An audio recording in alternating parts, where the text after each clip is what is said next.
Assalamualaikum warahmatullahi wabarakatuh. Izin memperkenalkan diri, nama saya Fadil Akbar dari TRI 1B dengan NPM 25782039. Di sini saya ingin melengkapi tugas video lab session 11 karena mungkin dari komenan Ibu ada beberapa yang kurang lengkap. Nah, di sini saya akan melengkapi dan memperbaiki, menambahkan apa yang kurang dari video tersebut. Oke, mungkin langsung saja kita buka untuk slide-nya. Sebentar, kita buka slide dan buka Python-nya. Ini Sublime. Oke, baik, di sini kita akan membaca lagi. Karena di sini saya hanya melengkapi, jadi saya tidak mengulang untuk menuliskan programnya, hanya menambahkan apa saja yang kurang dari penjelasan saya dari video kemarin. Yang pertama, hands-on video, membuat sambil menjelaskan logika dari studi kasus. Untuk video kemarin, saya sudah menjelaskan sambil menulis kasus tersebut. Jadi, seperti ini, sabar, kita buka dulu. Jadi, ketika saya ingin menuliskan sebuah Python-nya, itu saya sambil menjelaskan. Mungkin untuk soal nomor 1, mungkin sudah terjawab karena saya sudah menjelaskan di dalam flowchart maupun di Python-nya. Saya berikan.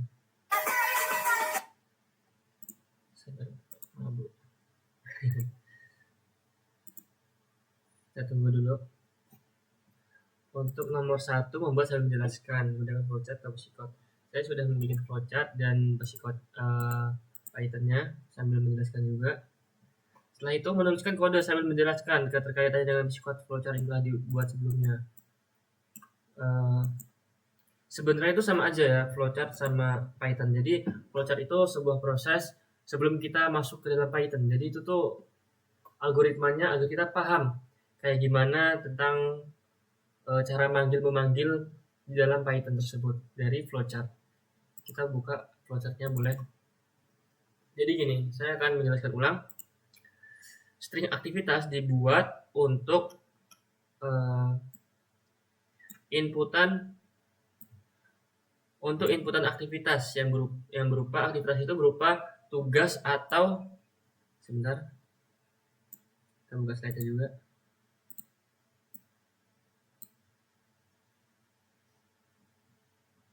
Yang dimana aktivitas itu berupa tugas. Tugas ini tipe datanya string. Jadi kita di sini di dalam flowchart kita tambahkan string untuk aktivitas. Setelah itu untuk inputan jam di sini kita itu menggunakan tipe data integer karena berupa angka seperti itu. Setelah itu string keputusan itu untuk ini keputusan kita, atau untuk input juga kita menggunakan looping while ya. Ini untuk itu keputusan berhenti atau lanjut seperti itu. Karena looping itu hal paling penting itu salah satunya yaitu break atau berhenti agar program itu tidak terus berjalan. Setelah itu lanjut ke sini, dan jika si user menginput jam di sini kurang dari 20, maka rekomendasi yang akan diberikan oleh program itu masih sore lanjut aktivitas. Seperti yang berada pada slide ini, ketika kurang dari 20 maka merekomendasikan masih sore lanjut aktivitas, dan jika tidak maka waktunya bersiap untuk tidur, maka akan merekomendasikan dari 20 ke 22 ini yang bersiap untuk tidur. Setelah itu jika jam di atas 22 maka program akan merekomendasikan terlalu malam, tidur sekarang. Jadi jika si user memasukkan jam di atas 22 maka program akan membaca outputan ini, terlalu malam, tidur sekarang. Setelah itu untuk tugas, untuk aktivitas, jika si user menginput aktivitas maka program akan merekomendasikan selesaikan tugas dulu, tapi jangan lewat jam 23. Dia akan ngebaca ke sini ke true, dan jika tidak, jika yang diinput itu lain dari tugas ini, dari kata-kata tugas ini, maka program akan ke false. Misalkan stop nih, kita input stop, maka dia akan berjalan ke kiri, ke false ini. Dan jika misalkan kita menginput stop, dia akan berjalan ke true ini, outputan ini, dan program akan berhenti. Gitu. Nah itu si program mengeluarkan output menanyakan kepada si user untuk lanjut atau berhenti. Jika lanjut, maka kita harus menginput Y, dan jika berhenti, kita input N. Coba kita running aja. Kita coba masukkan jam. Kita pilih 19 dulu. Masukkan aktivitas, tugas. Seperti ini. Jadi, ketika kita memasukkan jam di bawah 20, maka program akan merekomendasikan masih sore lanjut aktivitas. Masih sore lanjut aktivitas. Seperti ini. Setelah itu, program, karena di sini kita menginput tugas, jadi program merekomendasikan selesaikan tugas dulu, tapi jangan lewat jam 23, seperti yang ditampilkan ini. Dan untuk yang terakhir, program bertanya kepada si user untuk lanjut atau berhenti. Jika kita ketik N, maka program akan selesai. Seperti yang di sini, selain memberikan rekomendasi, program ini juga minta input hingga pengguna mengetik stop. Seperti ini. Jadi program akan berhenti. Kita coba ke dalam angka lain, jam lain, masukkan jam. Kita ketik 23. Tugas. Waktunya bersiap untuk tidur. Terlalu malam tidur sekarang. Karena sebentar. 23.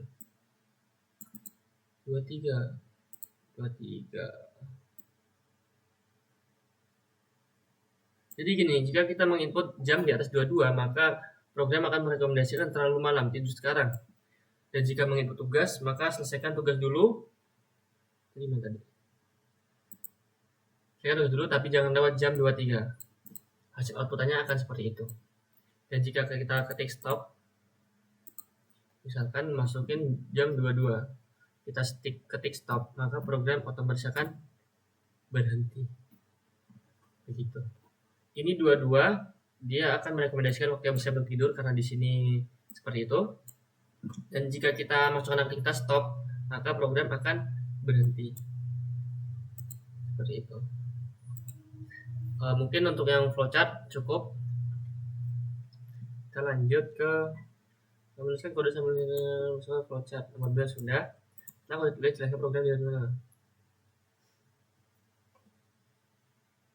Sekarang kita ke Python-nya. Dengan Python. Sebenarnya sama aja, Python sama flowchart sebenarnya sama aja. Tinggal gimana kita memahaminya. Seperti yang tadi. Jadi, jika di dalam while ini itu ada indentasi menjorok, kita ada variabel jam input. Yang dimana ini kenapa sih jam input? Karena si user itu nggak tahu. Bisa jadi si user di sini memasukkan string karena untuk ketik stop untuk berhenti, untuk men-stop program. Dan jika misalkan si user itu mengetikkan angka atau mengetikkan jam dari 0 sampai 23, maka program dari variabel jam input ini kita bikin variabel baru di sini, jam sama dengan int jam input. Itu untuk program jika itu untuk variabel jam input ketika si user memasukkan inputan berupa angka, maka akan membaca bahwa jam input ini akan diubah ke variabel int yang awalnya itu masih string. Jadi di sini opsional si user itu bisa memasukkan data string atau berupa stop untuk memberhentikan program. Dan jika misalkan si user mengetikkan stop, maka program akan membaca if jika jam input ini sama dengan stop, maka program berhenti. Break. Seperti ini. Stop, maka program berhenti. Dan jika misalkan si user memasukkan angka atau menginput angka, maka program akan berjalan ke sini. Masuk ke sini, dirubah tipe datanya dari string menjadi integer. Seperti itu. Setelah itu, lanjut seperti tadi, aktivitas tugas. Di sini ada variabel aktivitas dan inputan untuk kita menginput yang diminta. Setelah itu ada outputan masukkan tugas lain atau stop. Nah, jika kita mengetikkan tugas, maka program akan merekomendasikan selesaikan tugas dulu, tapi jangan lewat jam 23. Dan jika stop, maka program akan berhenti. Seperti yang tadi di sini. Setelah itu lanjut untuk bagian inputan jam. Jika sama seperti tadi ya, jika si user itu memasukkan jam di bawah dari 20, maka program akan merekomendasikan masih sore, lanjut aktivitas. Jika tidak, jika jam berada di antara 20 dan 22, maka program akan merekomendasikan waktunya bersiap tidur. Seperti yang ada di tabel, waktunya bersiap tidur. Setelah itu, jika tidak keduanya, maka terlalu malam, tidur sekarang. Jadi, jika jamnya di atas 22, maka program akan membaca else ini. Karena else ini tuh sama aja kayak jika tidak keduanya ini, maka akan membaca ke dalam else ini. Terlalu malam, tidur sekarang. Seperti ini jika di atas 22. Setelah itu lanjut ke dalam inputan aktivitas. Jika si user memasukkan inputan aktivitas sama dengan tugas, maka program akan merekomendasikan selesaikan tugas dulu, tapi jangan lewat jam 23. Setelah itu jam 23. Jika si user mengetikkan stop, maka program akan berhenti. Di sini ini sekalian untuk menjawab soal nomor berapa tadi? Sebentar.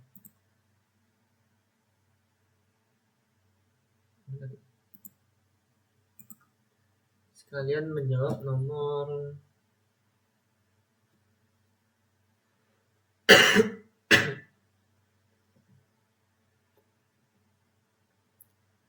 sebutkan bagian paling dari loop. Sekalian menjawab nomor 6. Menurut saya yang paling penting dari loop itu ini, break atau sebuah kode atau sebuah perintah yang memerintahkan program untuk berhenti. Jadi jika nggak ada break ini tuh program nggak akan berhenti, hanya nge-print ini saja. Jadi break ini menurut saya paling penting dalam sebuah loop karena seperti ini nih. Jika si user mengetikkan stop, maka program akan berhenti. Ditandakan dengan break ini agar program benar-benar berhenti. Seperti itu. Jadi break ini suatu hal yang penting dalam loop. Nomor 6 mungkin sudah terjawab. Kita lanjut lagi, menyelesaikan lagi tabel yang lain. Setelah itu, jika tidak keduanya, jika misalkan kita menginput aktivitas lain, maka program akan menghasilkan outputan aktivitas lain, tetap jaga waktu tidur. Setelah itu, untuk memastikan program si user itu melanjutkan program atau berhenti, kita buat ini print, ketik Y untuk lanjut, ketik N untuk berhenti. Sebenarnya ini sama aja kayak gini. Kita Ctrl X dulu untuk menghemat line, Ctrl V, agar lebih hemat, tidak terlalu panjang. Jadi di sini ada variabel keputusan. Kita ada inputan juga untuk si user menginput, dan ada outputan ketik Y untuk lanjut, ketik N untuk berhenti. Seperti itu. Dan keputusan ini, dan jika keputusan tidak sama dengan Y, maka program akan berhenti. Jadi kalau misalkan kita menginput huruf lain, maka program akan berhenti. Seperti itu kurang lebihnya. Setelah itu program akan selesai. Mungkin kita coba aja ya. Tadi nomor program kita jalankan program susun. Setelah itu jalankan skenario. Jadi di sini saya akan menjelaskan. Kita akan mengeran di CMD.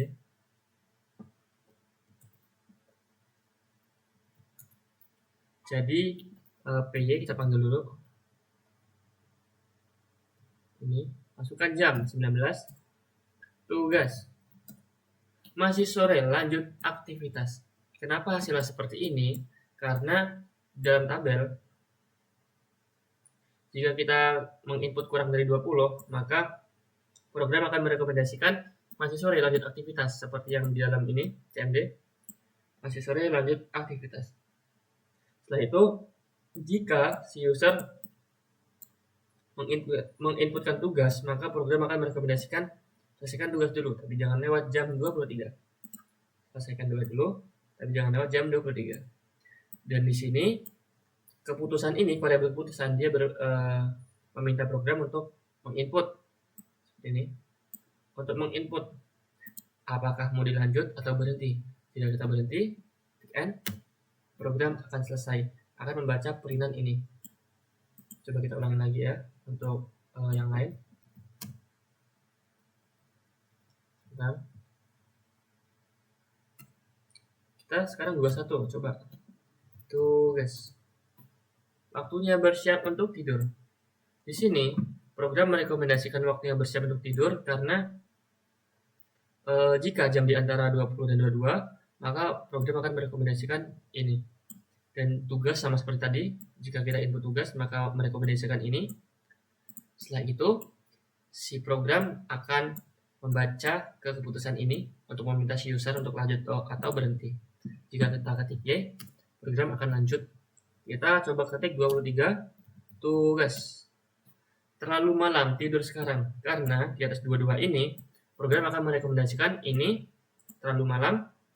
Dan jika kita ketik tugas, maka selesaikan tugas dulu, tapi jangan lewat jam 23, sama seperti hal yang tadi. Ini. Coba kita ketik stop di awal.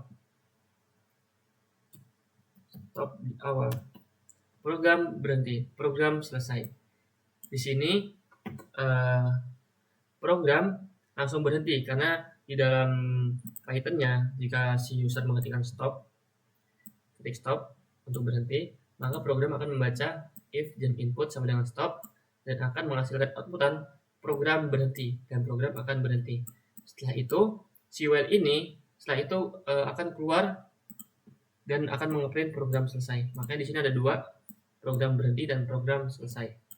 Seperti itu kurang lebihnya untuk penjelasan di dalam Python-nya. Setelah itu kita lanjut. Sesuai dan melakukan skenario uji yang telah disusun. Oke, kita tadi sudah melakukan skenario uji. Setelah menjelaskan skenario, jelaskan mengapa seperti ini. Tadi saya sudah menjelaskan juga. Sebutkan satu hal. Nah ini juga nih. Kita nomor 5 ini belum.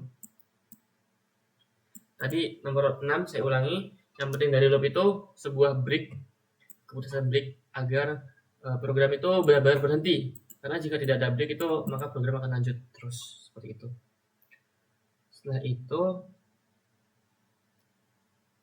mungkin saya merasa sudah menjelaskan dari 1 sampai ini mungkin di dalam video saya yang pertama. Tapi mungkin untuk kesimpulan sama penjelasan dulu mungkin emang belum secara mendetail menjawab seperti itu. Karena di sini saya sudah menuliskan sembari menjelaskan. Dan mungkin untuk nomor berapa tadi? Untuk nomor 5 itu saya pas kemarin menjalankan program itu menemukan kesalahan. Ini kita ulang dulu videonya. Ini saya menemukan kesalahan di dalam pemrograman kemarin yang pertama, video pertama yang sudah Ibu Nurul koreksi. Di sini kesalahannya yaitu syntax error expected ini titik 2. Jadi di dalam program itu di dalam video saya yang pertama saya lupa memasukkan titik 2 setelah if jam input stop. Kita tonton dulu di line 6. Kita lihat line 6. Jadi di sini setiap if itu harus ada titik 2. Di sini saya benar lupa dan benar-benar belum kayak paham cara membaca error itu kayak gimana. Tapi mungkin sekarang udah lumayan paham, alhamdulillah. Jadi errornya di sini tidak ada titik 2. Ini juga nih tidak ada titik 2. Ini juga dan ini juga. Karena pas kemarin itu benar tidak tahu, tapi alhamdulillah saya berhasil memecahkan kesalahan itu. Saya berhasil menemukan, oh ternyata errornya di sini. Seperti itu. Mungkin itu sudah menjawab nomor 5 ya. Dan nomor 6 sudah. Dan saya di sini akan menyimpulkan apa dari programan tersebut.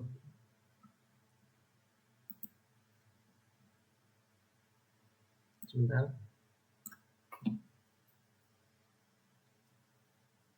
Jadi pemrograman ini tuh merupakan aplikasi jadwal tidur pintar si Budi. Jadwal tidur pintar si Budi. Jadi kita itu membuat ini untuk kita membuat program sederhana berupa perulangan while looping while, berupa perulangan looping while.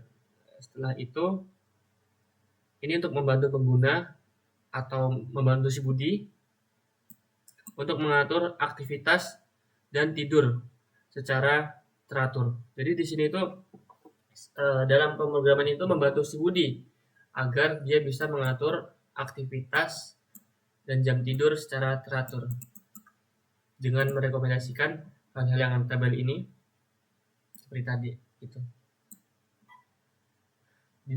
Di dalam pemrograman ini meminta input berupa jam saat ini dan jenis aktivitas. Kemudian memberikan berdasarkan waktu yang ditentukan. Jadi jika kita menginput seperti tadi, kurang dari 20 akan menampilkan ini, di antara 20 dan 2 akan menampilkan ini, di atas 22 akan menampilkan ini, dan jika kita menginput tugas akan menampilkan ini. Seperti itu. Itu mungkin untuk kesimpulannya, sebuah jadwal pintar si Budi untuk membantu si Budi itu mengatur waktu tidur dan waktu aktivitas. Yang dimana kayak misalkan nih si Budi bingung, kayak ini jam berapa, saya masih nugas. Jadi dia dalam programan itu membantu dia agar tidak bingung, gitu. Agar lebih sehat gitu hidupnya, lebih teratur untuk jam tidur dan aktivitasnya, gitu kurang lebihnya. Itu untuk kesimpulannya. Oke, mungkin menurut saya penjelasan saya tadi sudah termasuk lengkap, karena di dalam video saya yang pertama juga itu menurut saya juga lengkap. Mungkin emang ada yang kurang. Dan di sini video yang kedua itu saya hanya menambahkan sedikit tentang video yang pertama yang kurang lengkap, begitu. Tentang kesimpulan, terus kayak bagian paling penting dari loop, seperti itu. Oke, mungkin segitu aja video dari saya yang kedua ini. Jika ada salah kata, saya mohon maaf. Terima kasih kepada Ibu Nurul telah mengkoreksi. Dan semoga di video yang kedua ini tidak ada kesalahan lagi. Jika ada kesalahan lagi, saya akan memperbaikinya lagi. Terima kasih kepada Ibu Nurul. Saya akhiri. Wassalamualaikum warahmatullahi wabarakatuh.